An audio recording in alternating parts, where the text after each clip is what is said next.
Welcome to Staying Sweet, the podcast. Tune into my weekly podcast to hear me, Alice Bradley, delve deeper into building your brand and enjoying a luxury lifestyle. All while staying sweet, of course.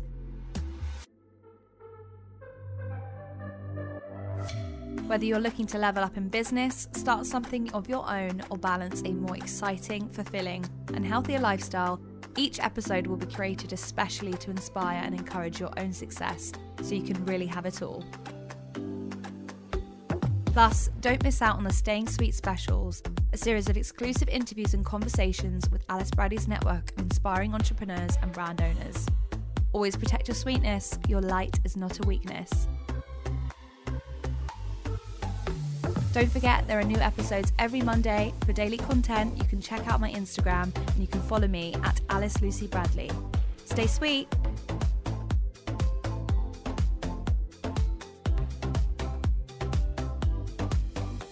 Hey guys, welcome back to a brand new episode of Staying Sweet. I'm joined today by the lovely Jess. Hello, welcome. Hello.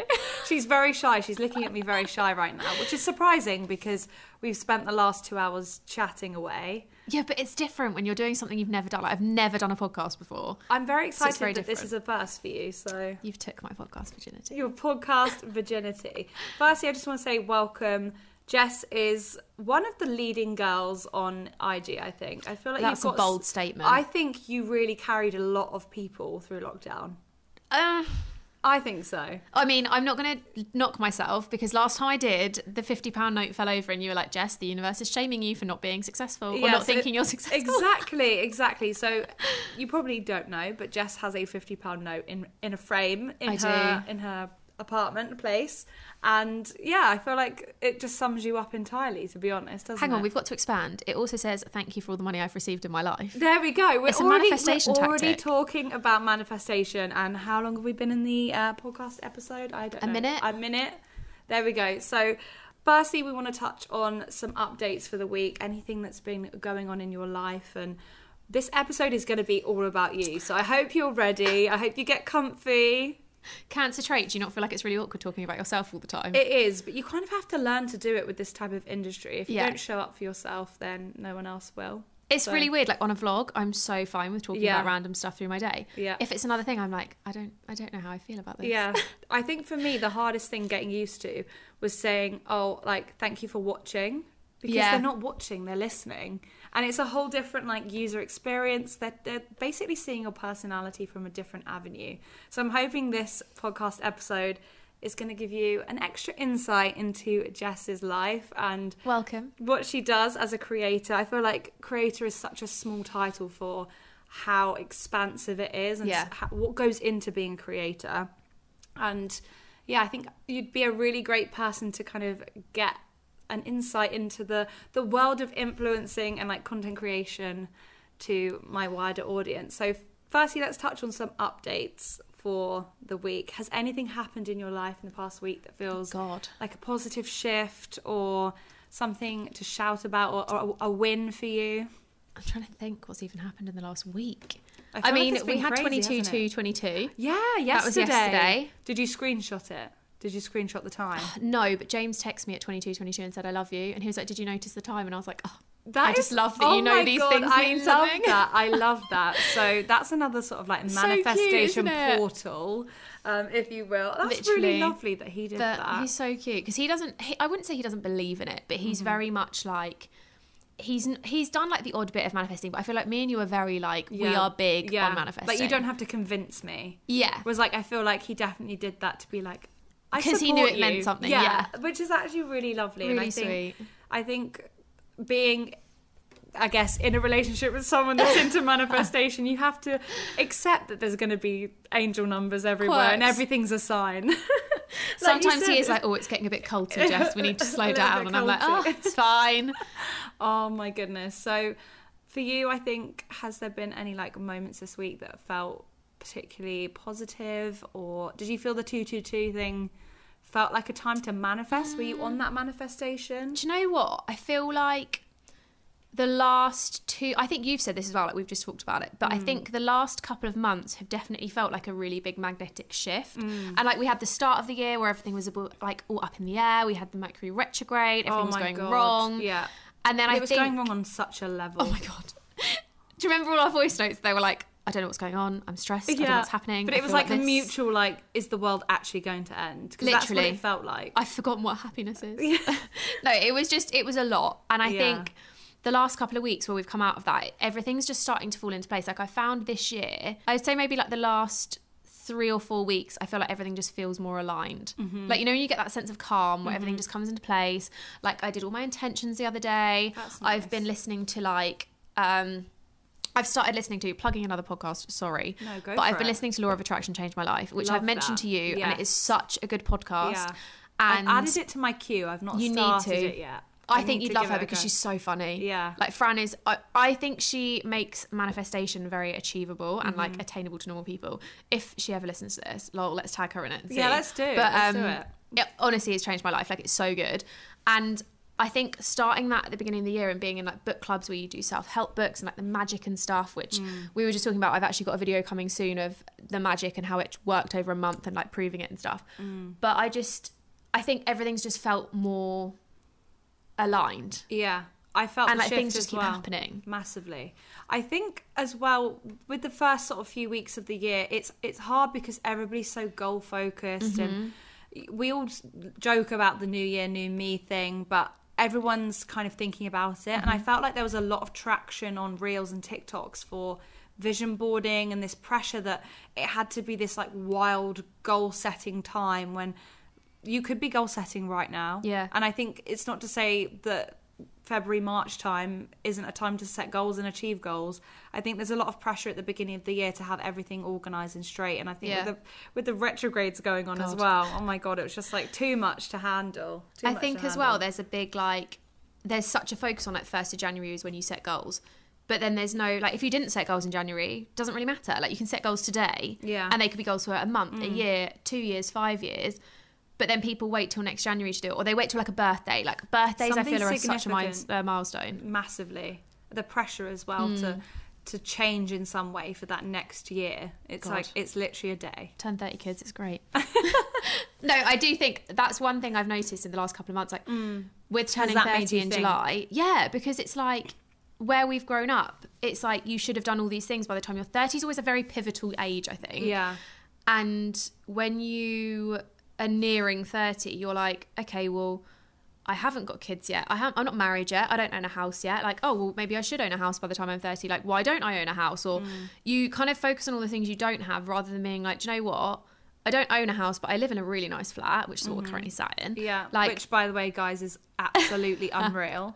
Thanks. And I think that really is testament to you and like how much you've achieved off your own back. You should be so proud. And I think even just coming into your space, your energetic environment is really, it's comfortable, it's positive.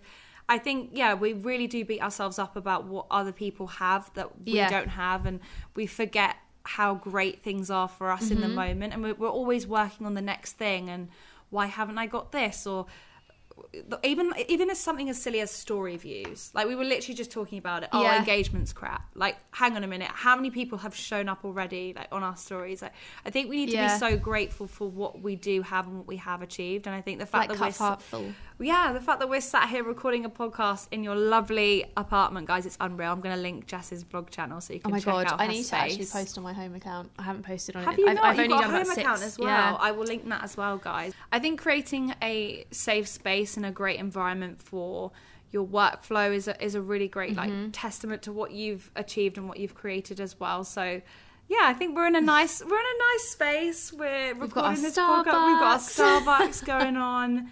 This podcast is a real mixture of topics and just sums us up, to be honest, doesn't it? Jumping around topics and... Oh God. Okay, there's one thing you'll notice about me and Alice is we're both cancers. We talk over each other a lot, but we carry on the conversation. Yeah. So like she could be saying something and I'll talk over her or the other way around, but we'll be having like 2 conversations at the same time and it's so bizarre. Yeah. And it's so funny. But like we're the same person. It's hilarious. Yeah, it makes perfect sense. And I think that brings us on to our affirmation quote of the week. Have you got anything that you're living by at the moment or you're motivated by? I just saved it because I couldn't remember what the exact quote was. So I found two because if you haven't seen it on Pinterest, there's a place called Homebody Club and they do really great quotes. So there's two that I really love that I think are resonating very highly with me at the moment. And I think they're good things to kind of like live by. So one is that your energy is currency, spend it well and invest it wisely. Love that. Which obviously is just kind of like, how would you explain that? It's kind of just saying, think about what you spend your time on and who you spend your time with. But that's across everything. That's your thoughts, your beliefs, what you're engaging with, the creators you're engaging with. The content you consume. Yeah, everything you consume. The news, the TV. The TikToks. The TikToks. Oh my gosh. You can really see someone's mentality based on their TikTok For You page. Mine's very varied, you know. Like I've got a lot of true crime in there. There's a lot of ghost stories. There's comedy. There's Uncut Gems. Uncut Gems. Everything. Oh my God, I'm so glad you wedged that in. That's actually one of my favourite audios of all time. Have you seen the other one? What's up? It's yay. No, there's one. I did it yesterday. It's so hard to do as a lip sync because she's so... yeah, she's really like jolty what does in the way it say? She speaks. It's like... super magnetic. The vibe is just really good. She does this thing, and my brother explained it in like musician term. I can't remember the name of the term, but it's where they like literally hit the lowest like the bass frequency like that in the podcast. But you guys literally can hear that raspiness. Like when it's in your ear, you can hear that. Is she a musician? I don't know who she is. No, I think she's an actress. Oh, okay. She was in Uncut Gems. Oh yeah, of course. She was John Safdie's muse. Josh Safdie's muse. Okay, anyway, let's carry on. This is what I mean. Totally sidetracked. But what I was trying to say, oh my God, was I think people's like For You page really does sum up like the type of thing that they're consuming. I go through like phases of like loads of manifestation, and when you open that page up, that is what you have almost emitted out, and that is what you're receiving back. And I think it's quite a nice analogy to life.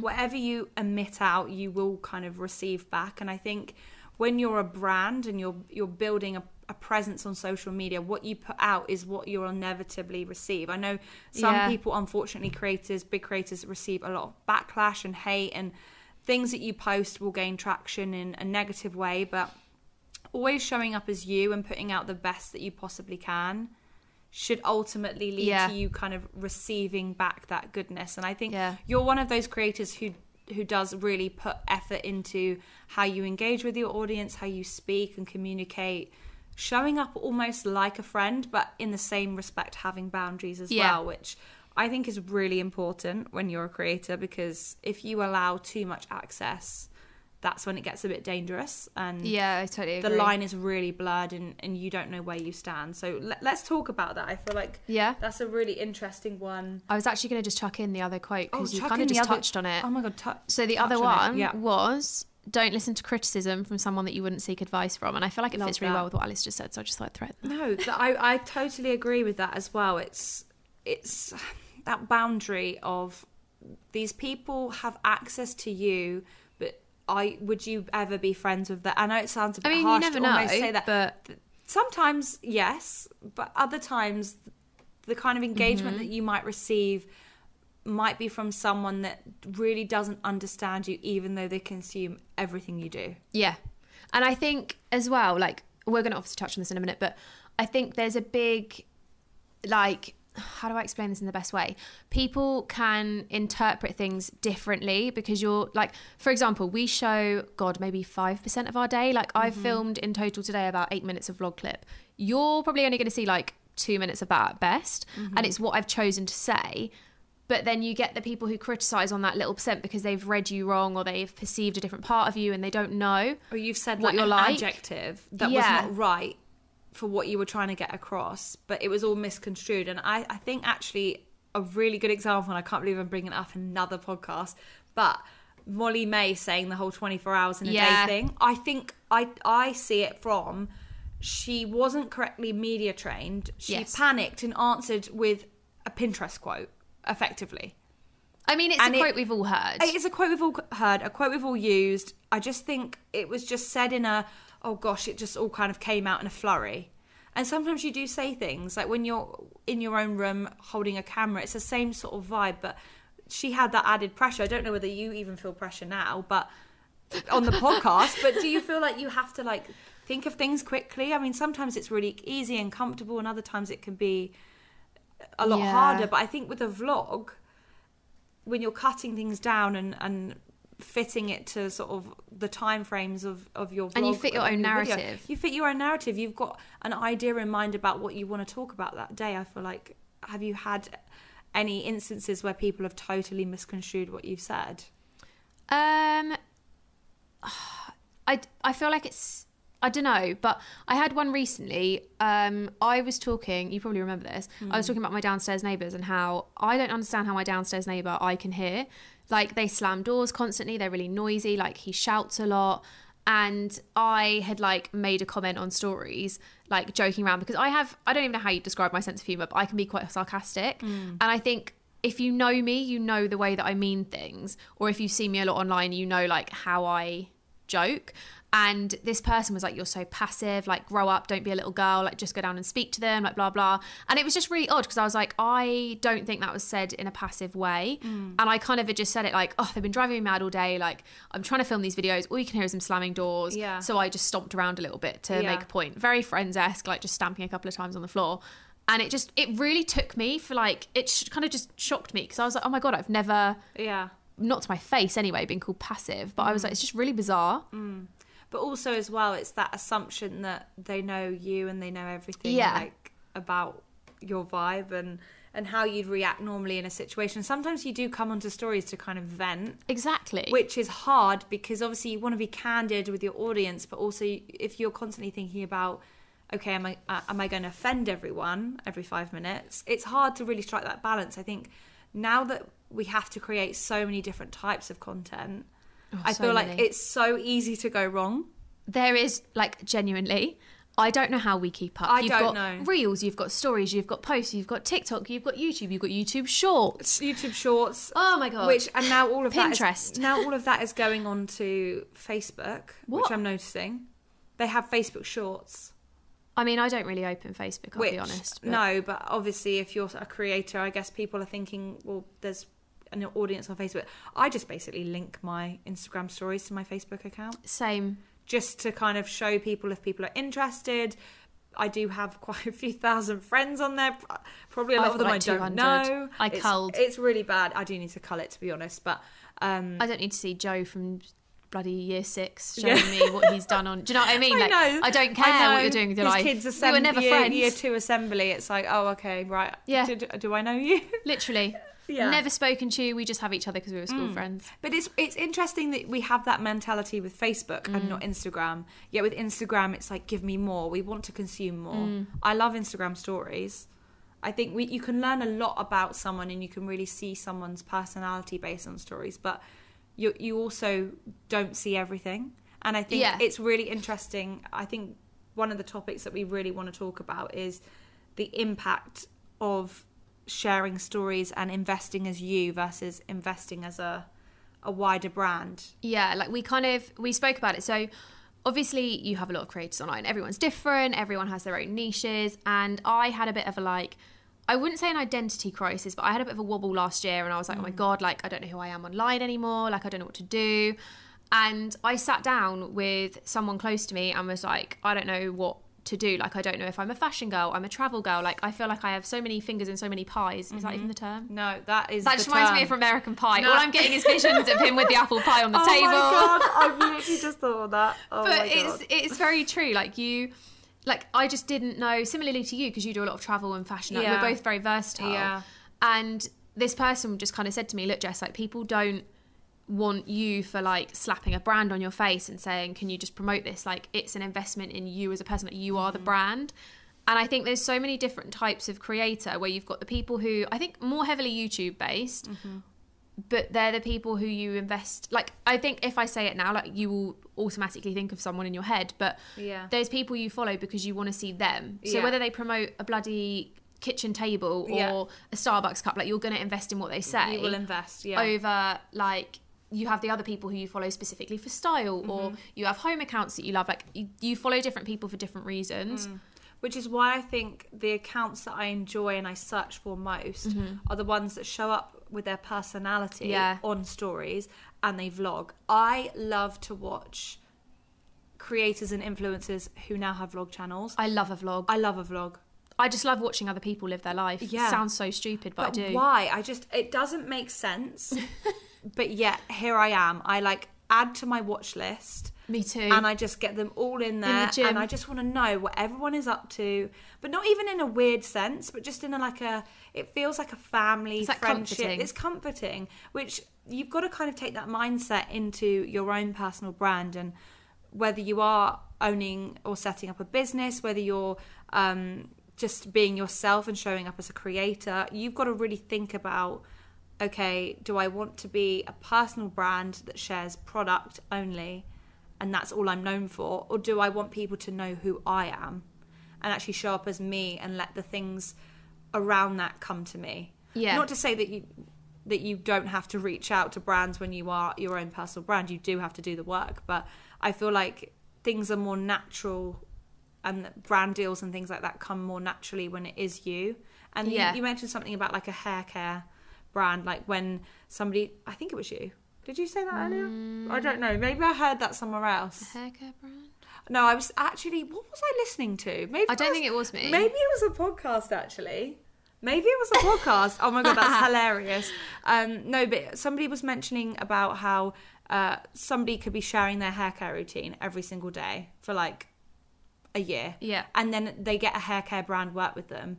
You're going to be more likely to invest in that product if that person had already naturally shared their hair care process or their hair routine, not just suddenly slapping it on the feed because it's an ad. It's almost like, say for example, if we both vlog today and we were like, oh my God, I absolutely love this moisturizer, I used it this morning, oh my God, it's so good, like Alice, try this moisturizer. That is so much more organic than if you like. Then if I did an ad for it, for example, you'd be more likely to invest because you'd be like, oh, I've seen her mention that before. Whereas if it's like, you've never mentioned it. Yeah. You've never mentioned hair on your Instagram, never mentioned anything. And then all of a sudden you're like, here's a reel of me doing my hair with this product. Like, it just feels a bit like disengaged almost. And it's almost like, I don't want to say it is this, but like, it feels a bit like, oh, you've been paid, so now you're talking about it. Yeah. But then I know it's not always the case because sometimes like I'm guilty of it. I won't really talk about makeup because it's not my thing. But then sometimes I'll have an ad for a makeup brand and I'll talk about it. And it could actually genuinely be something I love and use. But you know what? It actually brings me onto something that is, I'm going to laugh about it and I'm going to share full disclosure of how much this ad was, right? I had a dog company. Oh my God, yes. You told me about this. Reach out to me and... Alice doesn't have a dog. I don't have a dog. I've never owned a dog. I don't really think I'm a dog person. Like, I always post about my cat and loving cats. So my audience knows me. And this dog company had reached out and it was basically talking about like puppy care. And they were offering, I think it was like 5 stories and I had to do a reel and a post for £10,000. And my parents joked, They were like, steal a dog. Borrow my doggy.com. Borrow a dog. Like, I could have easily borrowed somebody's dog and posted that and made 10k. Yeah. But I thought to myself, authenticity. Why would I ever post something that has nothing to do with me? I've never owned a dog. My audience is going to go, what on earth are you talking about? They'll never see the dog again. Do you know what I mean? Imagine, like, it's just this like, dog's only appeared in 5 stories. Where's it gone? I know, but Dog just gate. like...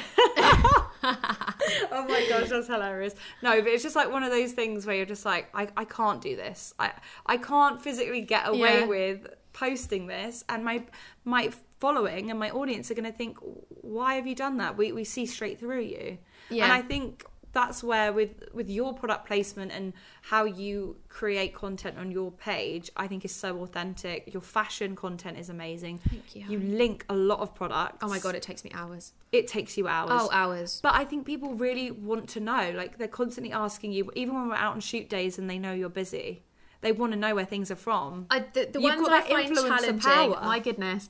Like, obviously, no shade, because I've done it to people before as well. But it's when we're like, you know when you do a story and it's like a candid story, you're talking about the cheesecake you've eaten for lunch. Yeah. And I've mentioned food a lot, I must be hungry. But someone will be like, where's your top from? And it's like, oh, I didn't even consider that this would be a thing that people wanted a link for. Yeah. And you can maybe see like the collar. Yeah. And then it's like, oh God, now I've got to go link the jumper. And just hook onto your entire style and go, right, I love that. I need to know now.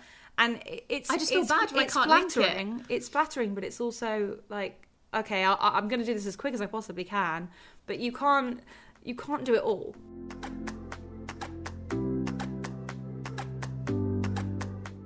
I think that's the good thing about creators, though, is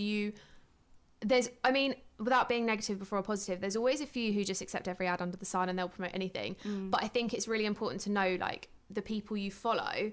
So you and I, for example, we don't just accept anything. Like, I turn down so many ads. I'm sure you do the same. Like, I would feel so guilty if I promoted anything and then hadn't used it myself, and then someone had a reaction to it, or the quality was really bad, or anything like that. I would feel so guilty. So like, if there's anything ever on my page, I've always used it and liked it. I've had brands before and they will ask if you can just get the product and within a week share it, talk about how great it is and how much it's helped you, but you don't necessarily get the time to actually use the brand. And I think it's so important to make sure that as a creator, you're authentic enough to actually use that brand and actually know that that brand works. Because, or like the quality even, like imagine you got sent a top and the top rips within a day. Like, you need to know that it's a good item and it's something you'd actually go out and invest money into. Like, granted, some brands I've not heard of and I've not tried before, but they'll reach out to me and I'll try them and I really like them. But I think it's so important to have the authenticity, and I think it's so important that creators are aware of like their position in terms of like influence. You do have to really think about the longevity of yourself as a brand. If you are positioning yourself now as a creator, think about how you're going to be perceived in 10 years' time. I know people didn't think that we'd have this much longevity as creators, but people who are blowing up now, growing really fast and rapidly, they don't have almost the media training to handle the influx of offers on the table. And I think, not to be like a sellout, but if you do say yes to those things, they could bite you on the bum later on in life. It could impact you further down the line. Like, you feel like things are a bit hypocritical if you say one thing and then go do another. It's like supporting fast fashion. A lot of people feel like they can't say the word sustainable or really touch on those topics because they are still involved in fast fashion. But you know what I do? Like, I have not had arguments on YouTube about it, but I've had comments saying like, how can you say you support sustainability and you're more conscious but you're still buying from H&M? And it's like, it's what you do with it. I also think if everyone does something, that's better than one person doing everything and the others doing nothing. Like, if everyone does a small thing, we could sit and still buy from H&M, but it could be that we are like, I am quite proud of the fact that 95% of my wardrobe is stuff that's been there a long time. Like, if you follow me already, and that's why you've come across the podcast, like, a lot of what I link is vintage things, or it's things that I've had for ages, and I'll link similar items, because I don't think that we should have wardrobes that are constantly changing. And yes, granted, that's like, impacted with your personal style as well. Like, your personal style is classic. Like, don't get me wrong, I still have hauls, but next year you could come back to the same pieces and everything will be on trend. And like the odd things that, because I think where I was in uni and stuff, obviously you can't really afford good stuff. And I think where I've got to the point where I can afford my own clothes and I've afforded nice things, there's things that have been in my wardrobe years, but some of those pieces are from H&M or some of them are from like Zara. I had that with and Primark it's so important. stuff. People would say this to me and go, oh, where's that from? And I'd say, oh, it's from Primark, and I'd had it 5 or 6 years. It's not if until you look after it, they tend to be okay. I think so. And I think you have to remember, like, these brands, these fast fashion in inverted commas brands are put in place to help others afford to buy. And I think we can't disregard that as well. So it's a hard one to touch on. It's just like being conscious, I think so you can buy high street but make it last. Yeah, there's the impact of, okay, you consume things very quickly and it's very trend driven, but then if you are showing up as somebody who is encouraging people to keep Primark things in their wardrobe for 5 years, that's got to be a lot more positive than saying, well, that's so chuggy. I hate that word. What on earth is that word? It's such a... What is it, Gen Z? Have you never heard this word? No. There's actual TikToks right now that circulate. They keep coming up on my For You page. Oh, is this the saying one that's things like, are like when you say out savage, of fashion, it's but out like, of date? yeah, it basically means like basically gross, throw it out.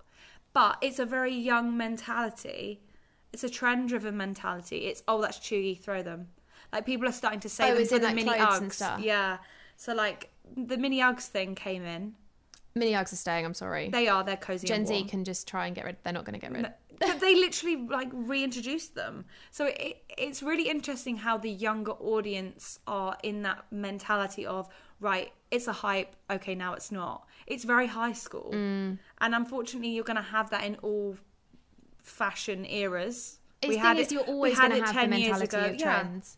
Like fashion is trends, like it's based on trends, it's based on things circulating and different things coming up. And if you even look at fashion now, like the things that I feel like we sound like such grandmas, but the things that the teenagers wear now, the things that the teenagers wear, but they wear like the massive flares that we used to wear. They wear the little crop tops. They wear like all the stuff that we had. They've brought back so much of it in a different way, and it's like it's still technically current. And like some of those things are being bought in like charity shops, for example, but some obviously is fast fashion. But everything's like coming back in circles, and fashion is based on trends. Like catwalks are there because they want to introduce new clothing and they want to introduce new things. Like it's just interesting. It's very interesting, and I feel like you can apply fashion trends across trends in all walks of life.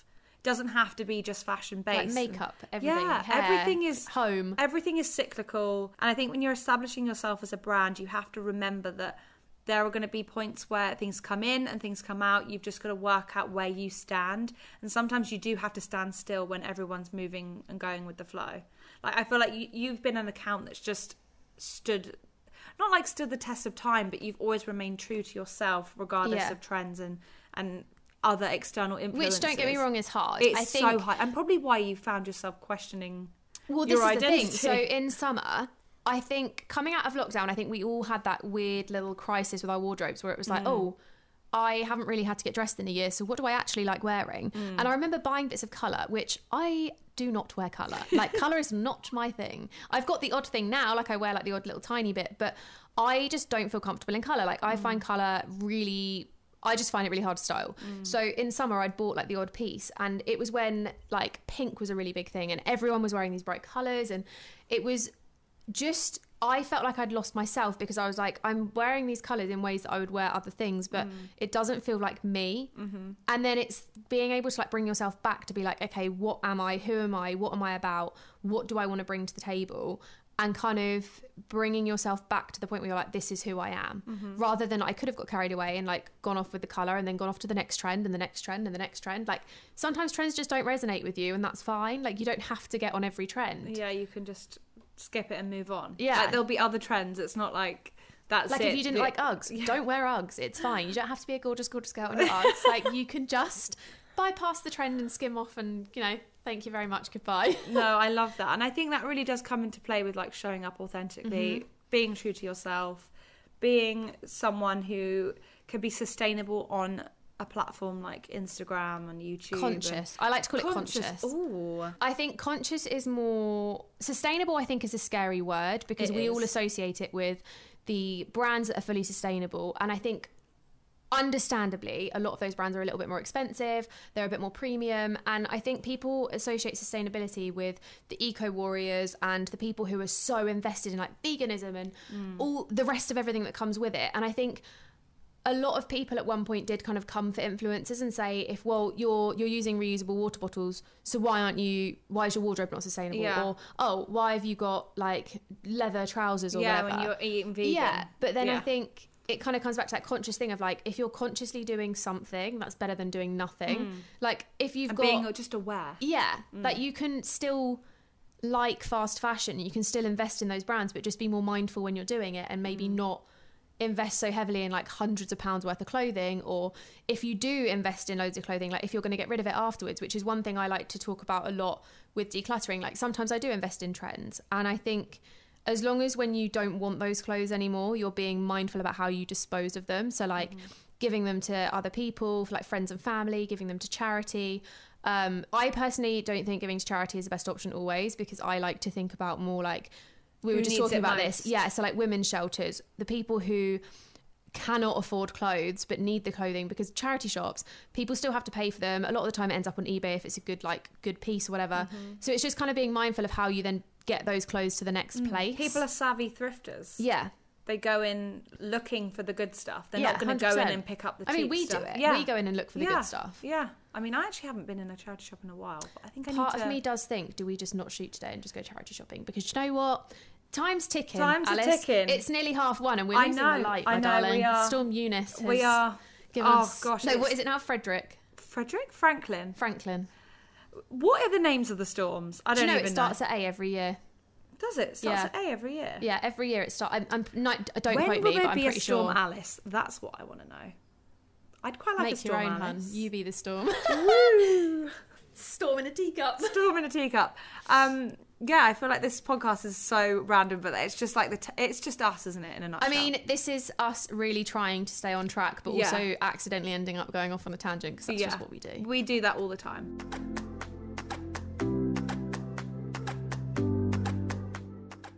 Okay, so the next sort of thing that I want to chat to you about, Jess, is your mindset behind being your own boss. And money mindset, baby. Your money mindset, your focus, your drive, what goes into being successful, how you've got where you are today. I think let's tell, I was going to say the readers. Tell the story. Tell the story. Tell my audience a little bit about you if they don't know you already, and just kind of how you established yourself and are where you are today. I know that's quite a long, we're going to try long-winded story, but condense. Well, let's try and condense. Yes. But I think, so I have been online since, oh God, I don't even know. Like, I remember sitting, this is so random. I remember being like 18, so like, lol, 10 years ago, 11 years ago. We're not going to talk about the age, okay? But I remember sitting, and I don't even know how I came across it, but do you remember Candy Johnson on YouTube? Yes, I do. I came across her. I don't know how I came across her. I don't know what happened. I just don't know how it ended up being on my page. And I remember being like, oh, this is really cool. Like, people do videos. Yeah. And I remember being like, okay, well, I'm gonna try this. And I used the webcam on my computer. I had like one of those pink Dells, the really old school ones, Dell. the mini one. Yeah. Oh my God. And terrible laptop. They used to launch like things that used to unclip, and you could clip a new one on. That. So I had that, and I used the webcam, and my first ever video was back when I was like obsessed. These are not online anymore, by the way. Don't ever try and search them, they're literally not there. But I did a Lauren Conrad braid when she used to do the braid across the front. I love Lauren Conrad. I love her so much, she's great. But I remember having, like, I had this little part-time job. I can't even remember where I worked, but it was like really low money. I think it might have been like a hairdresser. And I bought a camcorder that was £30. And I remember doing like the odd few videos. People from college found it. I got really embarrassed, stopped doing it. And then I went to college and did fashion. And in college and uni, it was very encouraged to like have a blog. So if you are someone who's been to like fashion uni or anything, they really encourage you to have a blog, which, if I'm honest, doesn't really correlate unless you're doing journalism or something. But I did design, and they were like, just have a blog, just post whatever you want on it. That's because so it's a good presence, which just doesn't make sense because I did menswear.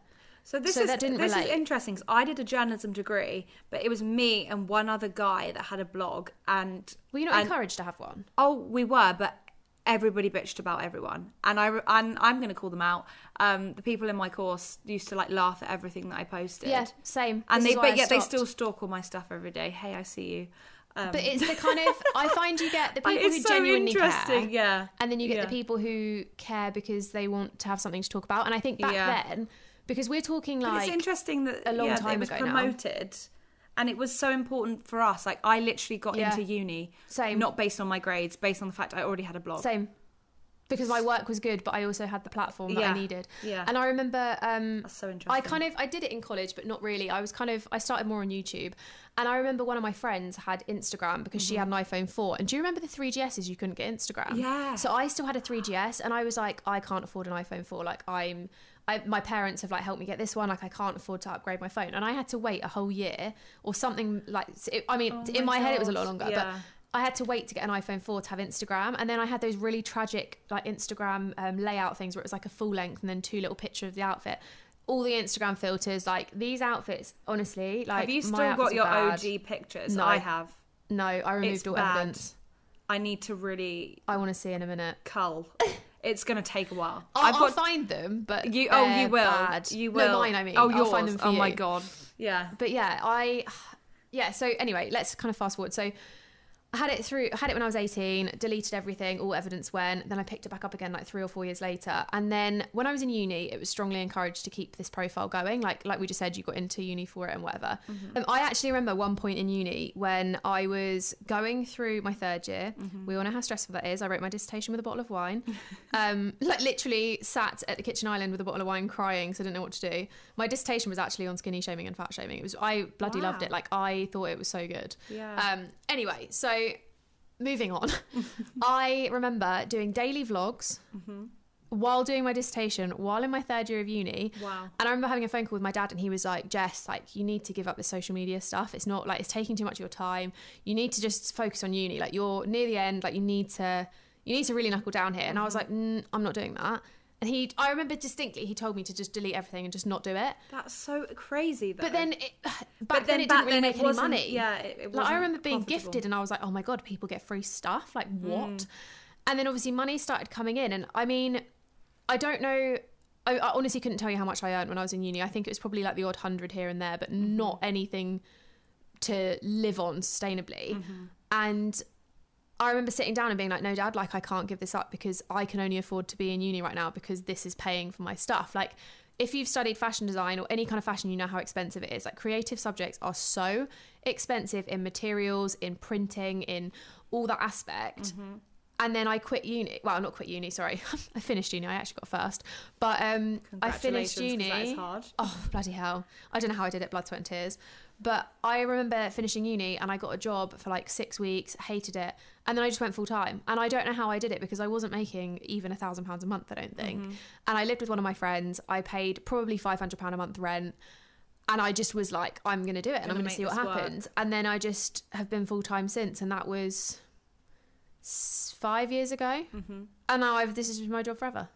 I can't even remember the point of the whole thing, but that's my long-winded story of my life. No, but just like how you established yourself, how you became who you are and how you became your own boss. Because I think there's a lot of people that want to make that jump. And I guess you made it at a very young age and navigated it along the way. And I say this every podcast, but sometimes just taking that leap of faith is all you have to 100%. And just figuring it out along the way. I do advise having some backup of money just in case you've got bills to pay. Yes, but...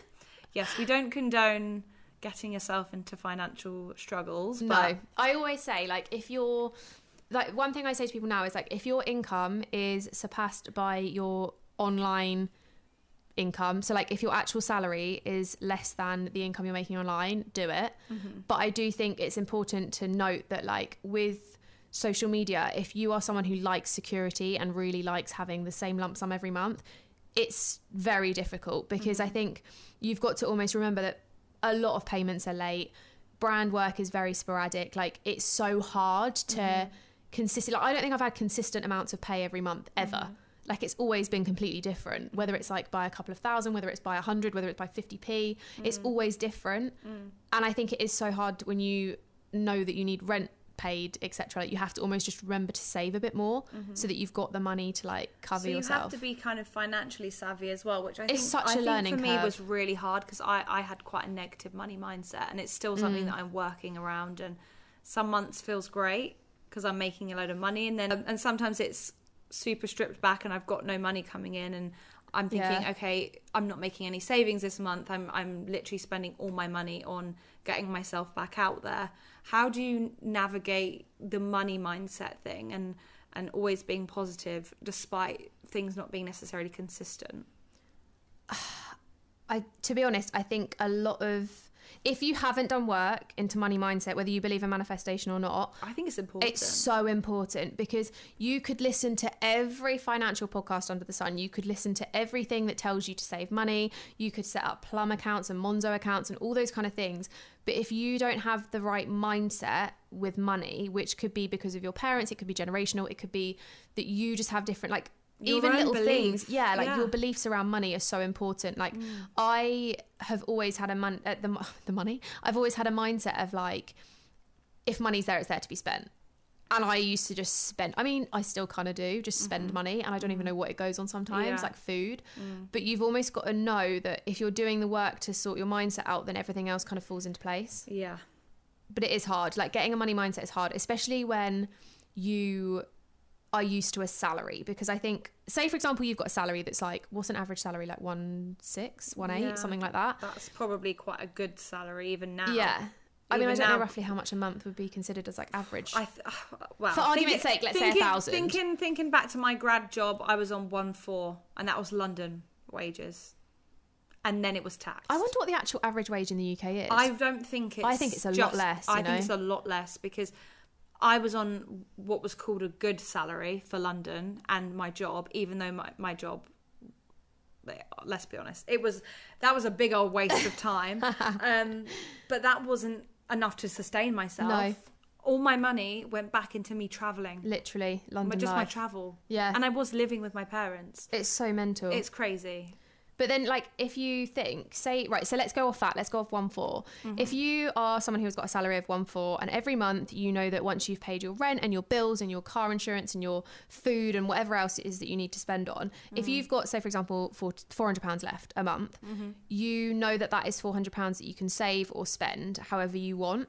Whereas if you then get payments coming in for social media, you might get £100 here, £200 there, like £600 there, and you almost need to remember that, like, you can't just spend that money, which I've found really difficult before. And also, you have to save for your own tax, honeys. Like, doesn't come by itself. Like, you don't get it taken automatically when you're self-employed. Interesting you say that, because I had this, and I don't know whether this is a good thing or whether I'm still really reliant on my parents, but I set up an account in my parents' name to move my tax money.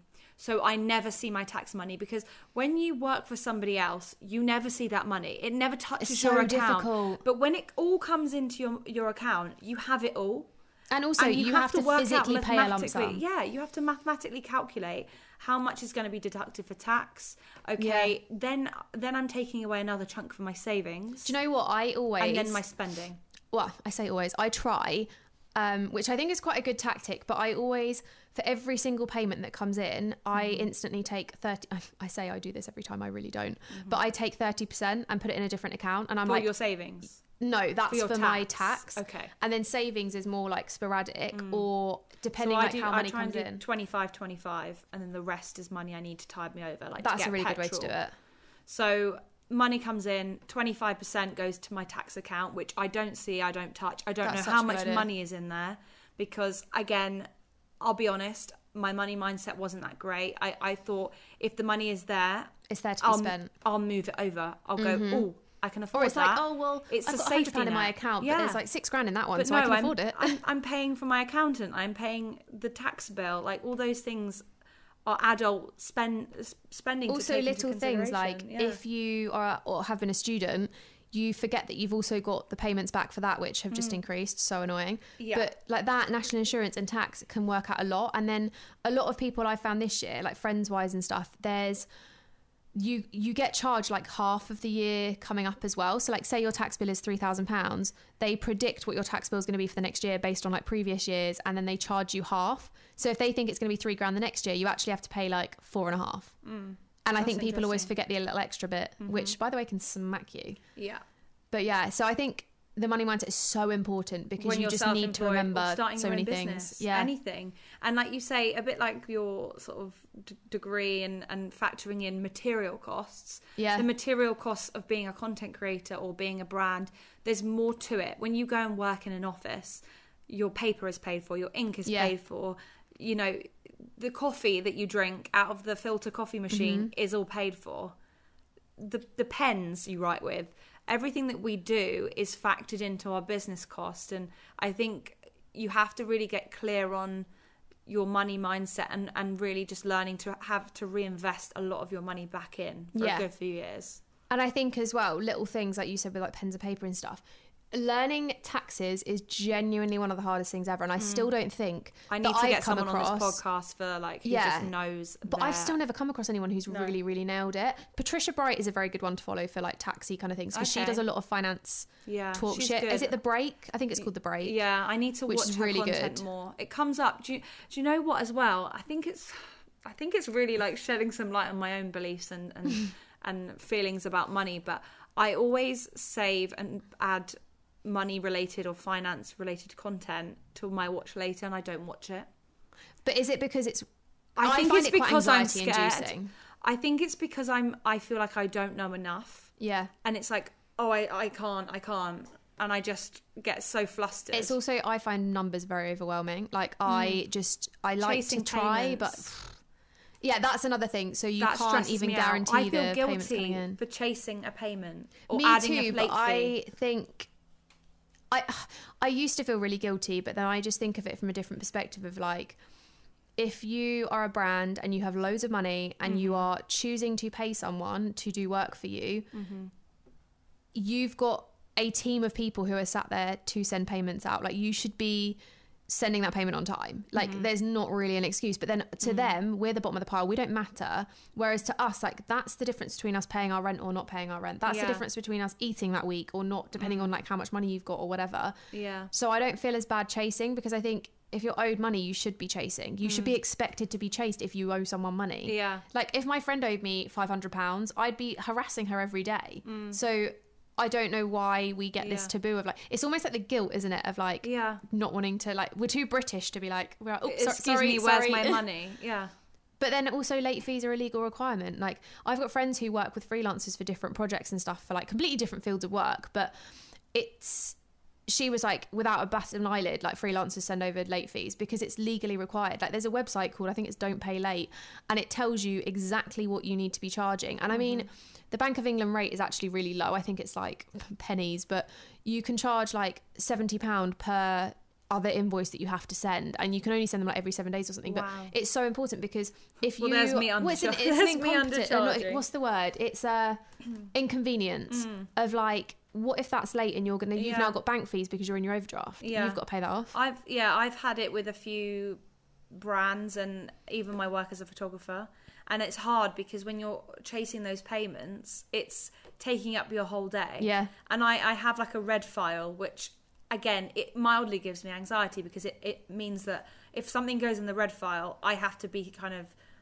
not nasty, but just like the harsh Alice has to come out, and it's like, right, you really need to pay me now. Yeah. And I just struggle because I don't want to be affecting my future business. It's also like the relationship, isn't it? You don't want to ruin the relationship. There's so much to consider, and I think if you're a personal brand and if you're a brand who are selling a product, I know it's a bit different with products because you almost get that immediate sale, but there's lots to consider in the risks taken around money, and it's a mindset thing. Being your own boss, it's really so a risky. whole lifestyle shift. You've got to really truly believe in yourself to... Yeah. I think you've also got to be quite a strong person in the sense of, like Alice said, like feeling bad for chasing things. Like, you are owed that money. You have done that work.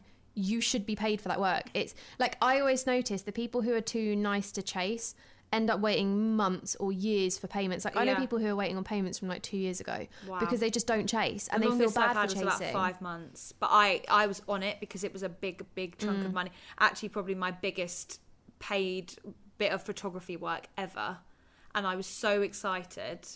And a very, very big company, huge company, in fact, made millions of pounds a year. Very, very big company, yet couldn't pay me for what would be a couple of sales of their items. And that's what you have to remember. It's almost like, you have to take that don't into get me wrong, consideration. I feel like finance teams must have a lot of invoices thrown at them every day, because yeah. it's not just us, it's like all these other people that they're getting to invoice. But it's just frustrating that we're almost at the bottom of the pile, and it feels it is very scary, I think. Like, you do feel a bit rubbish when you're waiting on so many payments and you just feel like no one cares, and it's hard, but you just have to persevere. Like, we're making this sound so bad. You do get paid on time, guys. It's not that bad. But I think people if pay early, if you're a people pay on creator time. that's new to the game, you need to get be aware. your financial, like, backup. Yeah, like, get yourself, I was going to say, like, be ballsy with it, but I don't even want to put, like, a gender on it. Do you know what? Be, like, I don't even think be ballsy with it, because I think you don't want to come across as rude. No, but just know your worth. 100%. Know your worth. Know that you can chase, you are allowed to chase, and find the resources to do that. Like, have the terms and conditions in your invoicing. Like, have it somewhere. So, touching on our favourite topic. We literally talk about this all day, every day. We do. All day, every day. We send each other all sorts of content around it. Tag each other in TikToks. Manifestation. Jess. It's the best thing ever, and if you don't do it, you are missing a trick. Yeah, gorgeous, gorgeous girls. Manifest. My brother strongly does not believe in the law of attraction, and it drives me insane. Like, we've had heated arguments about it because he's like, it's luck, and I'm like, it's the universe, Christopher. Like, you need to sort your life out. It's quite interesting though, the people that believe in luck, it is manifestation. I mean, because my brother even say has to him it. about his life, I'm like, look at where you are and what you've done. It's because you wanted that so badly that you've manifested it, and things have fallen away and come together for you to have what you want. Yeah. And he's like, no, it's luck. It's because I made those decisions. I'm like, oh, Christopher. I love that. And it's really interesting because my younger brother always says before doing anything like a competition, or say it's like betting on something that's like a joke in a family game of cards or something, he'll say like, oh, I'm so lucky I always win, and he'll always win. But that is a form of manifestation, and people always say to him, oh, you're always so lucky, you always win with those types of things. So he always wins, and he manifests the win, and then he's got people around him believing in that energy as well. I feel like that's just reinforcing that idea that manifestation it's a thing, legit. So we're going to touch on it, and we're going to speak about daily habits, things that we do to align ourselves on a nice frequency, how it impacts us as people who are self-employed and working in our own environment. We have to be so careful what we curate for ourselves, where we work, what we share, what we consume. How have you found manifestation and being your own boss kind of collide together? Do you know what? I feel like it's almost because I manifested that I am my own boss. And I know that's kind of everyone says that kind of thing, but I think because I was so strongly believing in the fact that it would be my career, it became my career, and I made big decisions, like I said earlier, like because that was what I wanted to do. And I think manifestation and self-belief goes so hand in hand, because if you don't believe in yourself, you don't believe that you can manifest, etc.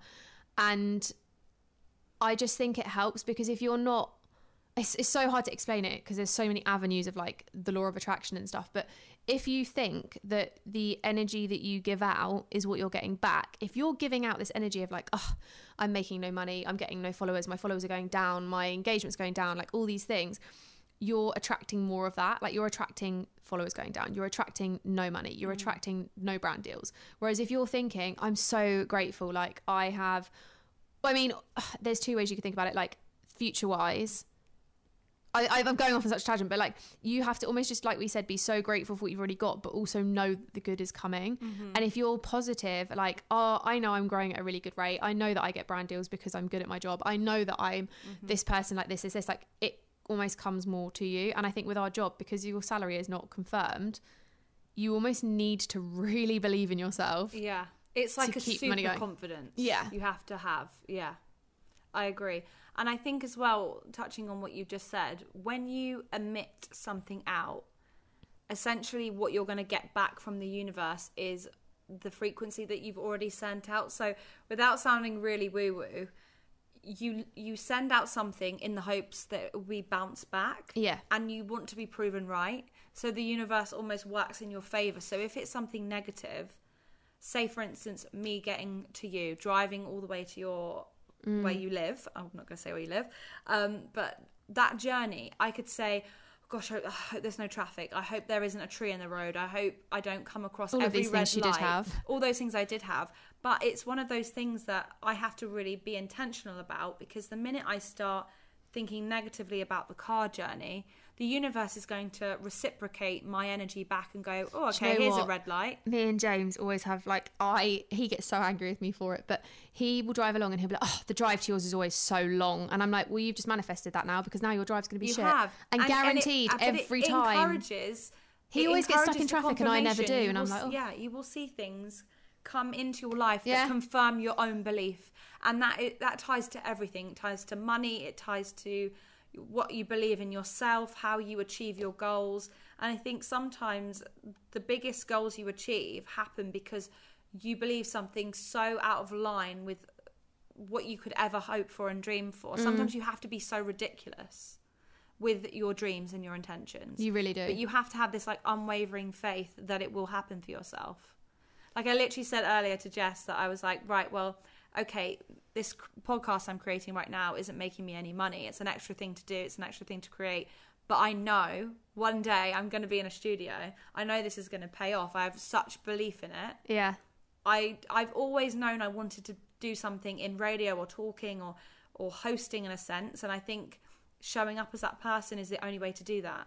Also, how are you ever going to be one of those people if you don't start somewhere? Like, everyone has to start somewhere with exactly. And even how you felt that before the podcast, you weren't sure this is your first podcast, but here you are. You've been amazing. Waffling away. No, but you've been a great guest. There's been no points where I've had to like coach you along, or you've just taken to it in your own way. And I think it's because we both just chat for England. That's it. We could have our own bloody talk show at this rate. You can see me back on 10 more podcasts in the future. Definitely. But I think you just have to have that like unwavering faith that the good is coming. Yeah. But I think it is so true. Like, it's so much about self-belief. Even in like a normal job with promotions and stuff, like, you have to believe that you are capable of that thing. And I think when you have colleagues, because this is a very lonely industry, so I haven't lonely. had that feeling of competition in a work environment. Do you know what? I think it's while. worse in influencers. Do you think? Because I think where, like we said, everyone makes it up as they go along. And I think if you're in an office with like 7 other people doing the same job, you're all doing the same job, you're all on the same salary, etc. Whereas in Instagram, it's almost like the media, you're being fed all these images constantly, and you end up comparing to like what other people look like, or what other people's outfits are like, or why can she afford 10 designer bags and I can't, or how come she's getting 10 holidays this year and I haven't. And I think it's almost worse. But then it feeds into that, I can't even remember the term for it, but it's like the comparison of like everyone else, like the grass is always greener, everyone else has always got better, but then it's a highlights reel. So like if you're feeling really shit and you're scrolling through Instagram, guaranteed you're going to feel even more rubbish because everyone else is doing all these cool things. But then it's a highlight reel. Yeah. Because that day you might have posted a picture of you on the beach in the Maldives and you're sat crying in your flat in London. Yeah, that's very true. That is very true. But you forget you've done that, and then you start seeing everyone else's pictures in the Maldives and thinking they're all hunky-dory. Yeah, that's it. You do forget like the emotional state that person might have been in at the time. And I think social media does have a massive impact on your belief systems, and there's a lot of people that are in standard jobs competing for promotions and moving up in a company, and maybe they feel like, am I worthy enough like to feel happy in a job that is run by somebody else and I'm not the CEO? Like, I think there's a lot of pressure now for people to have their own business and do their own thing. But you know what? I think there's no harm in working for someone else. No. If that's the career you want, and that's what you see yourself doing and aligns with you as a person, I don't think it matters that you're working for someone else, because you're still working towards your dream. Even if you never want to own a company, your dream could be being a director of a company. Yeah, but it doesn't make you any less successful. Just being a graphic designer, which means you work for someone else doing it. You could want to be a graphic designer in like, I don't know, Gucci. Do you know what I mean? Like, it's not a bad thing to work for someone else. And I think it's really important to note that, because there's so many, like, our generation is very entrepreneurial, and it's almost making it that's the best way to go, and that is how you're successful, and it's not always the case. It's interesting. I can't remember what transit it is. It might be the age of Aquarius thing, I'm not sure, but they actually have said this historically for this generation and for the next, I don't know how long it's going to be, I think maybe 100 years roughly. God.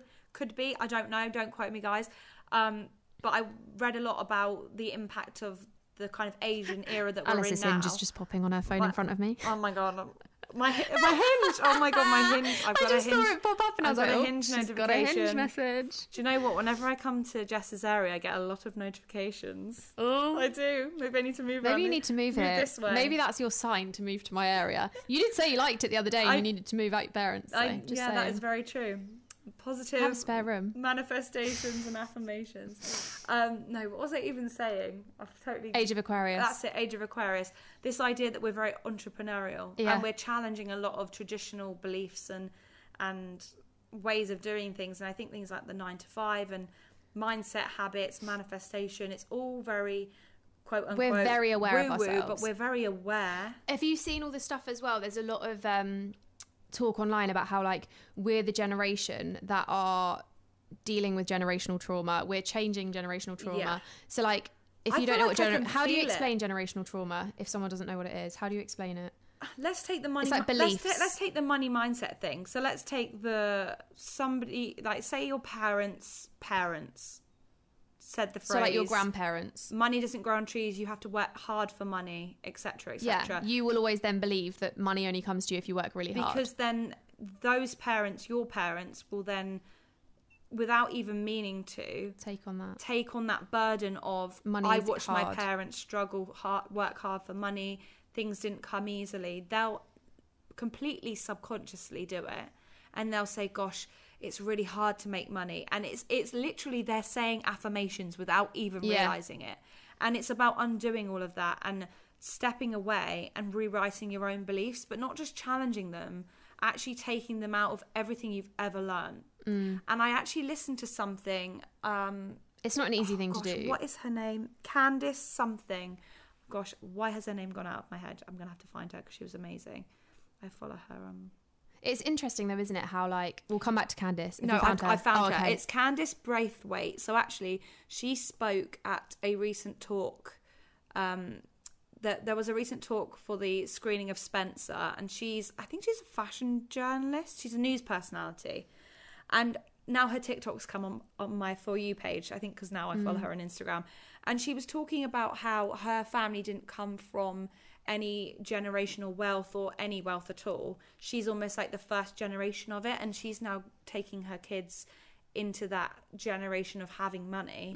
And her kids are now in private school. And she was saying about how it's interesting that her kids are being taught how to invest money, how to use money. Interesting. And she was talking about this pound concept, and this is like, I think year 1. I think the child that she has is in year 1. Interesting though, because that's something we were never taught. But that they would all take in a pound and be taught how to reinvest it. So she was saying about how the pound is then invested into something within the school, and everyone brings a pound in, and it creates money to generate a bake sale. And the bake sale and the ideas that they come up with to spend all the pounds combined to create even more money. So the sales from the bake sale then buy the toys for the school. So all the kids come up with ideas to generate money to then buy equipment for their own school. That's and so clever. They are seeing the wealth grow. And she was saying about how these things are really not safeguarded, but they're hidden from particular, I don't know, like. But it's that typical mentality of the government, like keep the rich rich and the poor poor. Keep the rich and the poor poor. And I'll be honest, I never saw it. I never saw it because I always felt very comfortable with money growing up. I never had an issue. But it wasn't until I started my own business that I felt the effects of money and how money can feel sometimes depressing, sometimes, elating and amazing. It really got me thinking about how much impact money has on the average person. Everything though, because you think even like friendships, I think it can affect, because like if you are friends with someone from school, say, and you're on very different incomes, you have different ways that you, I mean, I've never really experienced it, but I know that it's a thing that can happen. Like, for example, like a girl's holiday. I'm trying to think of a good example. Yeah, so like a girl's holiday. So you could have a group of friends who are all on very different salaries. The richer, for want of a better word, group of friends in, like, say there's 3 girls that are really well off, they've got really good jobs, and then there's maybe 3 that are just a little bit less. Friends, perfect example. You know the Friends one where they go out for dinner to celebrate Monica's if you haven't watched Friends, is it her promotion? So Monica gets a promotion at work, and her, Chandler and Ross all have fairly good jobs. So they're like, oh, let's go to this really expensive restaurant. But then on the flip side, you've got Joey, Rachel and Phoebe who are like, we can't afford this restaurant. Like, this is a lot. So they want to order the entree because that's all they can really ordered afford. Like the mixed salad and like the little bits. And then obviously when the bill comes, they try and split it 6 ways, and they don't want to because of the fact they can't afford it. And I think even things like that, like money causes issues in friendships, because that's like a really relatable thing, because just because you're not in the same pay bracket doesn't mean you can't be friends with someone. Like, if that is the case, then you're shallow. But it's so difficult. It's interesting that you say that as well, because I think it goes both ways. I think when you're your own boss, you really see it more. And I think I was as aware of other people's situations as I am now, and I guess that comes from experience, growth, handling your own money, taxes. You're learning this all by yourself. I find as we've got older as well, and you see how people evolve into life, but even things like time, like being self-employed, obviously the jobs that we have, you can go anywhere. Like, we could literally turn around now and be like, let's go to Paris tomorrow. And we could just pack a bag and go. Whereas like if you're in a normal job, we can work there. Whereas like if you had someone who's in a 9 to 5, they need to get the time off work, they can't do it at the last minute, they've got holiday pay to think about. Like, it just, I think money causes issues in that respect, because I mean, this is kind of a whole topic in itself, but it causes just so many things, and it causes like the friction.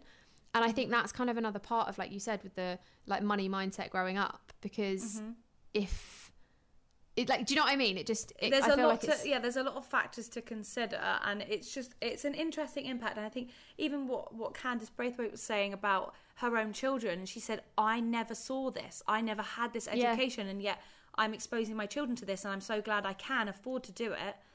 But she's really saying, look at the gap, look at what these people are getting versus her other friends who have kids in public schools. Yeah, and it really opened my eyes, and it shocked me, and it made me think there is so much strategy behind money mindset, keeping people in their boxes, because it ticks boxes for the government, it ticks boxes for a wider community. You know, as a society, we can't all really live on the same level of means. It's just not, it's not sustainable, but also there's a lot of discrepancies between it all, and I think that the tensions we're feeling now are things that we're all navigating. I think money mindset is a massive thing. It's all a big tangent, things that our generation is learning. Yeah, like going back to like the original question, like it's awareness.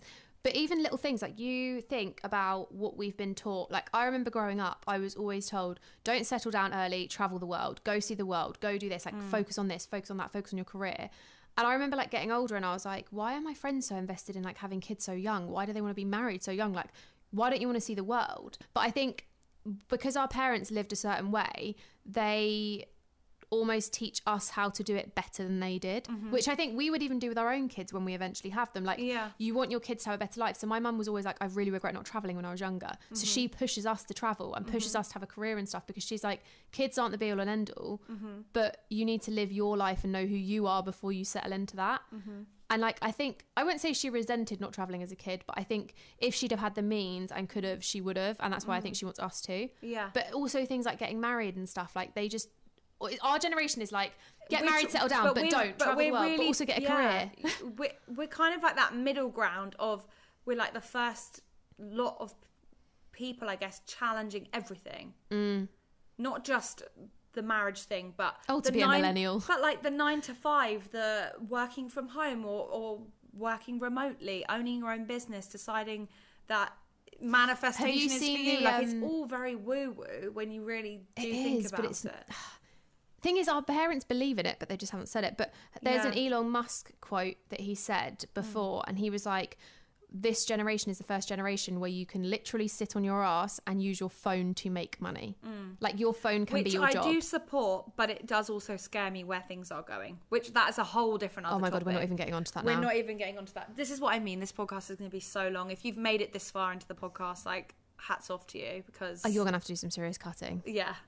Oh, yeah. We should have made this into 3 episodes. We should have made this into 3 different topic episodes. Jesus, yeah. But what I really want to kind of wrap up and touch on is things that you do in your daily life. A little insight into some habits, some manifestation tactics, some spirituality things that you impart in your life that just have shifted your level of success. Because I feel like in the last year or so, you've just scaled on another almost level. Like mindset, thank you. Yeah, but I think it's reels. No, but I think it's like really impacted in terms of like habits that you do in a more sort of broader, wider sense that others could impart. Yeah, to be fair, it has grown. I think I was even saying to Alice earlier, I've noticed like YouTube, I wouldn't say I've got the most views ever, but I've noticed that I'm consistently getting more views than I used to, and people, like, I have a really good, if you are one of them, thank you so much, but I have like vlog people who watch every single vlog and love just knowing about my life or whatever, same as I do with so many other people.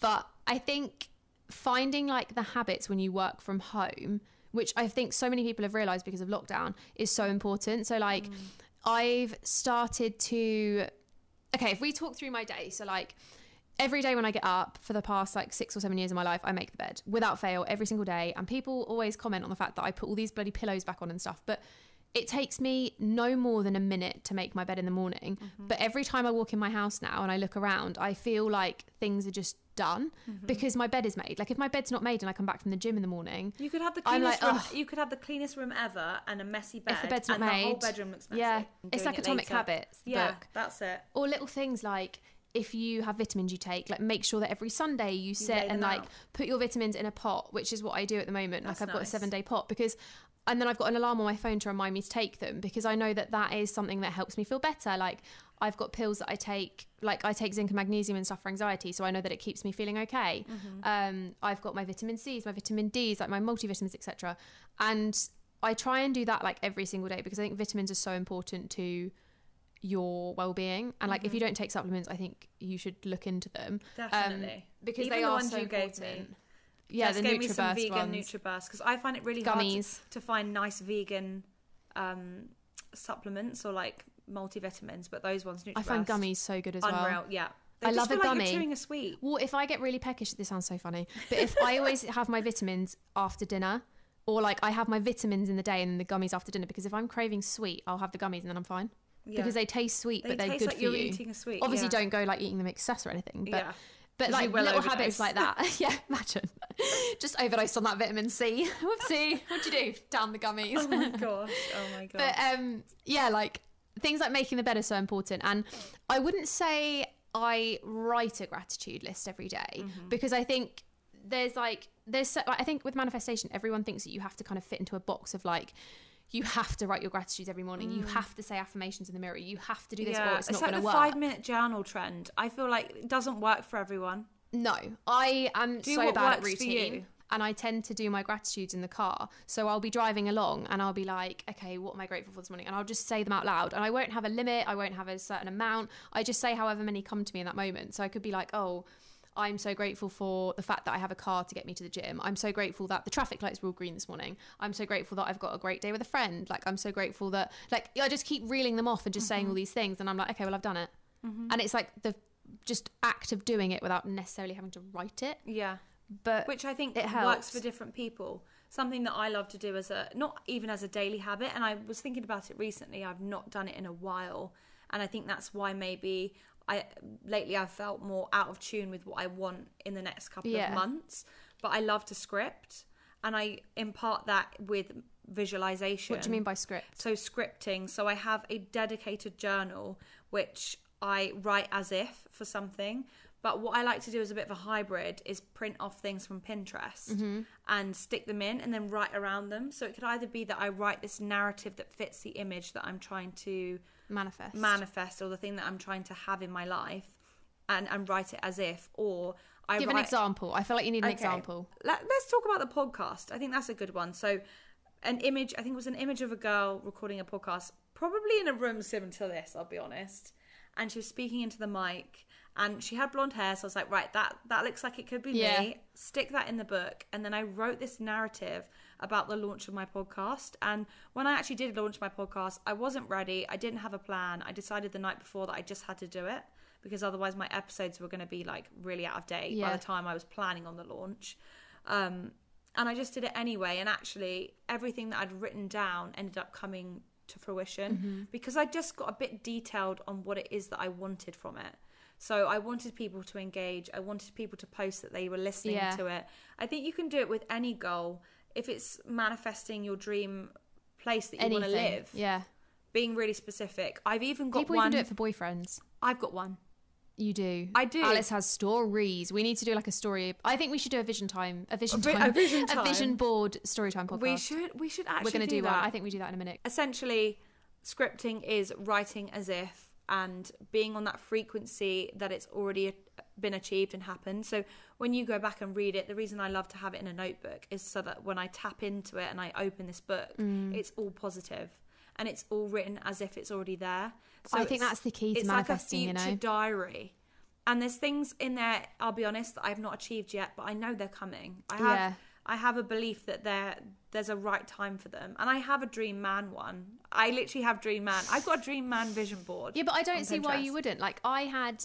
not a like actual physical thing, but I had like a tick list of things, and I was like, I know that James, hello, you're my future husband now if you're listening, but like I had almost like a tick list of things that I wanted as qualities in a future husband, and like things that I wanted. So I wanted to meet someone organically, and I wanted someone who was really tall, really ambitious, really driven, really like just very self-aware, but in a way that was like this sounds so stupid, but even down to the fact of having a job and having a car. But those and things like having are their own space, because I love my own space, and I wanted someone else who also really loves, I'm basically describing James now, but like I wanted someone who also had their own space and liked being on their own as much as being sociable, because I think it's so important, because if I want my own space, like you need someone else who also wants their own space. Which is but why then I manifested him by accident. Which is why you need to be clear on what it is you want. There's no point in manifesting something or putting something on a vision board that is not really what you want. I mean, if it's not really what you want, it's never going to happen. True. So just to wrap up the podcast, the ever long podcast. You say wrap up like it's going to be short. I know, we're going to try and keep it short and sweet, but I want to know what your biggest life lessons have been this year, some of the things that you've learned over the past year. Do you know what? I think the last year has been like, I don't know if it's just for me or everyone, but I feel like personally such a lesson. Like this year has been really transformative in terms of like, I've had more self-awareness of like work stuff. I have changed friendships, which is a big one, because I feel like friendships are like a really good foundation of your life, I think, and they kind of are more shaping than like I think sometimes family. But I've had like a lot of transformative relationship realizations with friends where it's like I've had difficult conversations with friends where we've separated for a bit and come back together, and like now our relationship's stronger, or like just it's almost like that communication is just better. And it's like a stage in a relationship where you're like working out what you want, realizing that you are like the product of the 5 people you're closest to. So those 5 people, not saying cull all your friends if they're negative, but like those 5 people, if you've got quite a few negative friends, or they're quite kind of, how do you explain it in the best way? Like not understanding of what you're doing or what you're trying to do in this next phase of your life. Yeah, so like if your friends don't celebrate your successes with you kind of thing, then like it's almost just like realising who the people are around you and whether they are genuine friends or whether they are just there to pick you up because they like seeing you fall kind of thing. And I think I've really realised like quantity isn't everything. It's quality. And like... But that's a hard adjustment as well. If you are someone that's gone from like a lot of friends to not many, or like just taking it down a notch. Like I've noticed it a lot. And just realising who's around you. Yeah, in the last 2 years, massively. Like I was very proud of the fact that I had a lot of long-term friends, and different things have ended for different reasons, but you can kind of grieve the process and just go, wow, that was a really hard time, like moving on from that phase of my life, but it almost opens this entire new chapter to new people, new energy, and it doesn't need to be a whole big fallout. It can just be like a phasing off of friends, or just like a realization that you're no longer on that same trajectory and wavelength anymore. And I guess that is the mature part of the growth phase and going through the changes that is your friendships and who you surround yourself with. I think people don't talk about it enough. Sometimes when you're processing that newfound version of yourself and you're on this upward trajectory, or maybe a different trajectory entirely, it can feel really disheartening when you almost see the friends that you did have that were so solid sort of flake away. And you can really get in your head about it and think, gosh, it must be me, me being a bad friend, or me being selfish, or wanting this better life of myself, or wanting a new change in direction. But actually what it can be is the wider universe kind of saying to you, well, those friends have taught you that life lesson. They've been there for that part of your life, but this is a new phase and a new era. And I think when you've got lots of long-term friends, they can be almost not clingy, but they can hold on to a part of you and a version of you that maybe you're totally disconnected from now. And it's not to say you weren't ever that person, but you have to let that person go, and that's how you flow and move in life, and that's how you create and circulate in new places, and you travel to new environments, and you find a home for yourself. But I think some people can be really stuck in just accepting one version of yourself and not appreciating the fact that you are going to change. Your beliefs might change. Your whole life changes. Like we all grow differently and change differently. Like you grow together or apart. Yeah, and I think especially when you're somebody who's trying to navigate something on your own or pursue a solo career, something like that, I think that can be a very lonely experience. And I think people don't realise how much energy and time goes into just 100% pursuing yourself in order to get that one job. like the hours you put into a day, it's not just turning up for work and going home and having free time. It's you're investing and reinvesting all the time. And not everyone is going to understand that and accept it.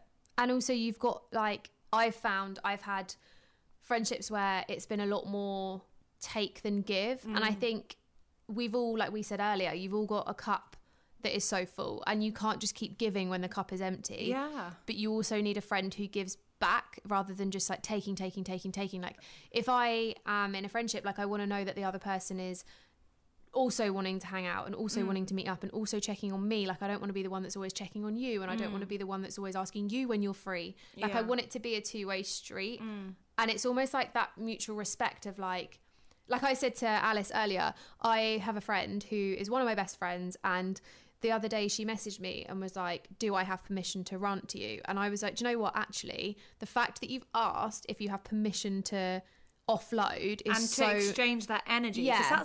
People don't realise how heavy something can be on somebody else's life when they might be having a crappy day, or they might be feeling 100%. stressed, or just not ready to take on that kind of burden, or maybe something's happened that they've not disclosed with you. The fact that they ask permission, I think is I think it's such a good way to go. Clever way to go. And I think could probably save so many friendships. Do you know what? It's never something I would ever have thought about doing. No. But when she did it, I was like, do you know what? That's so good, because I then had the option to be like, actually, I really don't feel like it right now. Can you please not? Or yes, 100% go. Because you want to be the friend that can offer your all in that moment and be the best possible advice giver and shoulder to cry on, or maybe it's a bit of positive news. But if you're in that headspace of not feeling ready to even accept good things, sometimes people just aren't on that frequency that day. I think just being open and accepting, and I think it kind of goes back to that sort of jokey, I feel like I see it all the time, those friendships where you don't speak for ages and then you message each other and it's like nothing had ever happened. Oh, I'm so that person. But I love that. Those pick up where you left off situations. That's just, the thing is, if you're my friend and you want me to be there for you 100% 24/7, that's just not me, and I'm sorry, I just can't give you that as a friend. Like, it's hard I in need this day someone and age. Thing is, I don't reply. Like, I read a message and in my head I reply, and unless it's urgent, I don't reply. I don't even reply to half of the emails I get. No, but thing is, we've only got so limited time, and I think that's why, as well, with things like DMs and stuff and having an online presence, like it's so difficult to then also go for like things like DMs, because you, like, I even do it myself. Like, I've asked people for links and stuff and I get a bit like, oh, why are they not replying? But I think it's that like remembrance of everyone has the tolerance window, and like everyone's tolerance window is different. So if I've got 4 friends messaging me that day, and I've got my mum, and I've got my dad, and I've got my boyfriend, and I've got 50 people online asking me for a link, I don't have time for all of those emails things. For money coming in. So it's like you have to almost prioritize what matters more in that moment, and if it's one of your friends having a meltdown over sending people links online, like you have to prioritize. Yeah, of course. And my tolerance window sometimes can be very low depending on my mood. Yeah.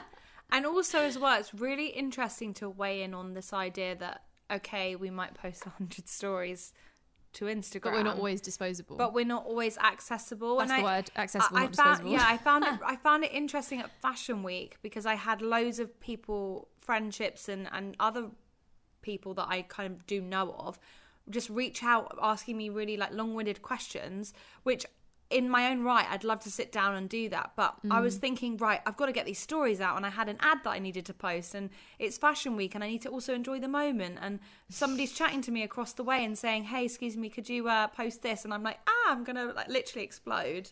Sometimes you can't do it all. Like, no. It's too much. But you still have to show up as part of your job. So it's that kind of consideration. Like, with friends, I very much have an understanding that, like, just because I'm posting on Instagram and on my stories, it doesn't mean that I'm okay. It doesn't mean that I'm available to talk. Like, sometimes I'll post stories and my friends FaceTime and they're like, why aren't you answering? I know you're at home. And I'm like, yeah, but I'm working. Like, I'm trying to do my job. I can't just answer the phone. Yeah. I think in life you'll get people that will understand it and won't. It's becoming a norm, but it's also still a very off-the-wall job and a strange one at that. It's always changing. And I guess we're just trying to work it out as we go, and that just has become the careers that we're in now. So, and that's how we've sat in this podcast. Yes. But thank you so much, Jess, for coming on. Thank you for having me. She is definitely going to be back. Oh, we've already discussed about 10 more ideas, so I'm not going anywhere. Oh yeah, she's not going anywhere. I think it's just a really nice like segue into you and what it is that you do and what you post. She posts great fashion I content hope we've covered good things. I feel like covered loads. We've definitely gone off on the kind of podcast that I would listen to if I'm like driving. Amazing. And I don't need to pay 100% attention. On the road. No, but you know when you're driving along and you can't solidly focus on a podcast. No, I agree. You're tuned in, but you're not like you could when you zone back in, it makes sense. Yeah. Like you're listening, but you're not like sat in a room just like writing notes kind of thing. Mm-hmm. I like that. Well, thank you so much for coming on. Make sure you guys head over to Jess's Instagram. I'll pop it all in the show notes. She has YouTube. She has TikTok. Plug away. She's got it all. She's got it all going on.